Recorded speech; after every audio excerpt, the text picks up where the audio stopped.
Dave is unique because he's been engineering, which a lot of people have for a long time in this market.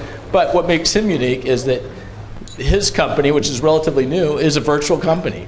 And you can correct me, but they don't actually have a physical presence. So he's living what Juan was talking about, the whole company is. So he's going to talk a little bit about that.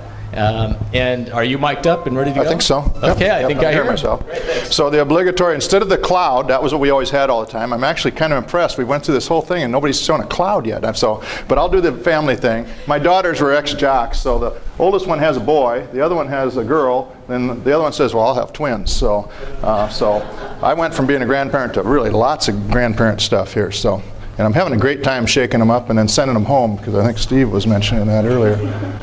So yeah, we're a virtual company in a way. I prefer to say I've got 24 offices actually. We decided when we started our business, we've all been in the business a long time. I've been in it 35, 38 years now. I'm starting to lose track.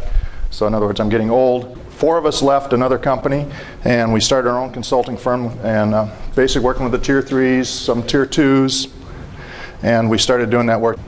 So we started doing that, and I'll get into some of the details of working with a small business.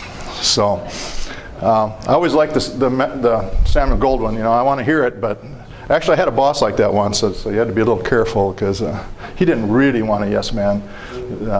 That's for sure, but he didn't want you to tell him what he didn't want to hear. Actually, I just found that the other day, and you look at all this stuff, and now we have it all on our cell phones and more. So it's kind of an interesting dynamic of where we went, kind of like what Steve was talking about, where we're going to be. Actually, I wish he was here, because I have a video that's similar to his, only I was thinking I'd like his take on it, but maybe I'll show it to him later. So we're just doing an awareness test. Flip on that baby.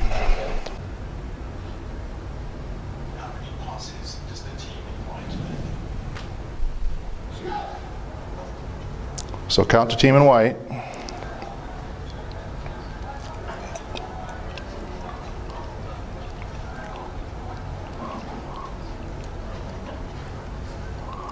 So did you get 13?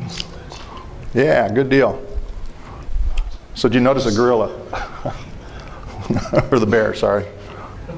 So they're going to do it again. Now you're not, just pay attention there and you'll see them come through. I'm always amazed at this, how easy this is, and there he goes. I've seen it a lot of times, but because when you're counting, you really don't notice them. Okay, so you can, I think it should go now. So basically I'm saying let's not miss the obvious. I mean, Jeff and I have had lots of conversations, and I don't know how many years ago over wine we talked about, I got to get into other stuff and start talking to data center, and so you're seeing the results of it, but this is years of scheming, dreaming, planning, replanning, changing, making it work. But one of the things, I do a lot of planning with companies, and one of the things that I get a lot of when I'm sitting with the planners is not always just the employees, but sometimes it's the GMs themselves or the CEOs going, oh man, we got this going on and that going on, what's going to happen? And so I kind of get away from the woe is me, and let's look for some obvious answers, and we'll figure it out. We're smart. I guess I always say that change is the one constant we always have. So let's just plan on it, and let's embrace it, and let's move on. And I'd like the bottom item there. The community value of a network grows as the square of the numbers of its users increase. So in a way, this is ITS. This is other companies that are growing. Looking outside your little sphere that you're in right now as a tier 3 company, what else can we do? But your value grows as you get outside of that. And to me, that's what a data center is all about, or something similar to that. You don't have to do your own data center, but be thinking outside of the box a little bit. So I say embrace the challenge. They have to be fast, they have to be right now. As a business owner, I want the service right now, and I want good service. And the companies that meet that are gonna succeed.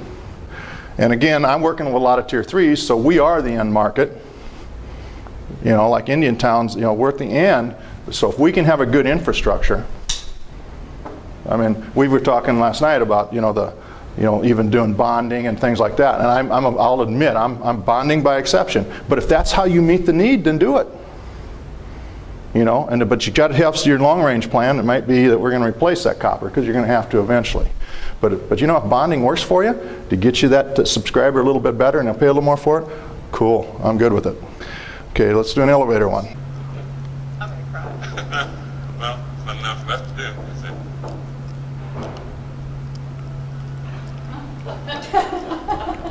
Goes just a little more. Okay. Here comes help. Hey, don't worry about it. I'll fix it in a second. He said he can fix it. All right. All right. That's more like it.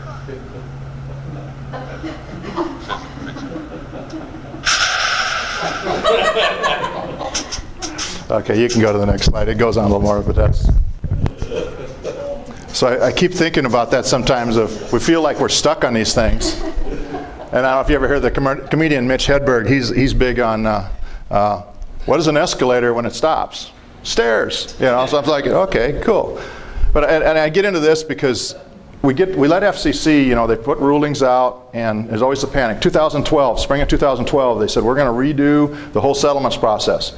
It pretty much brought the Tier 3 industry to a halt because they're saying we can't build anything because they're going to take all our settlements away for its high-cost companies. Well, here we are, 2015, and oh, you still get 11 1/4. There's tweaks, but you get your rate of return. So the companies that stopped doing anything actually just lost on the deal. So I'm saying it's important that you monitor. It's important that you do your lobbying because, bottom line, the FCC in particular, let's face it, it's a political agency now. I'm old enough to remember. I mean, I'm old enough to remember when actually commissioners served out their full 6-year term.